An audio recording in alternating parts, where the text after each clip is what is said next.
은행이 가계에 빌려준 가계부채가 1,000조 원을 넘어서 매월 급등하고 있어서 사회 문제가 되고 있는데요.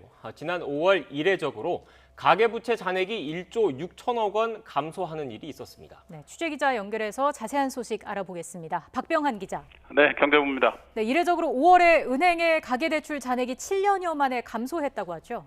네, 그렇습니다. 최근 인기 있는 대형 공모주 청약대 수십조 원의 청약 증거금이 몰리고 이를 위해 은행 대출을 받는 사람이 늘고 있는데 4월에 대출받아 공모주를 청약하고 돌려받은 돈으로 은행 대출을 5월에 상환하는 바람에 이 같은 일이 벌어졌습니다.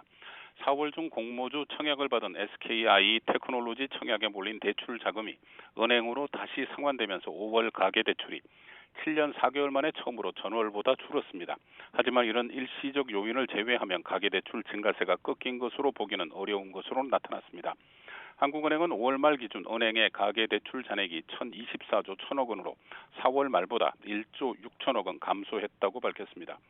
월 기준 가계대출 잔액이 줄어든 것은 2014년 1월 2조 2천억 원이 감소한 이후 7년 4개월 만입니다. 특히 신용대출이 대부분인 기타 대출 잔액이 276조 원으로 한 달 사이 5조 5천억 원이나 줄어 2004년 관련 통계가 작성된 후 최대 감소폭을 기록했습니다. 한국은행은 SKIET 공모주 청약 관련해 약 9조 원의 대출이 이루어졌고 이 가운데 8조 원 정도가 은행에 돌아온 것으로 추정했습니다. 하지만 가계대출 증가 요인 자체가 줄어든 것은 아니기 때문에 6월부터 가계대출의 증가세가 이어질 것으로 전망했습니다. 은행뿐 아니라 제2금융권을 포함한 금융권 전체 가계대출도 지난달 1조 8천억 원 감소한 것으로 나타났습니다. 지금까지 경제부에서 전해드렸습니다.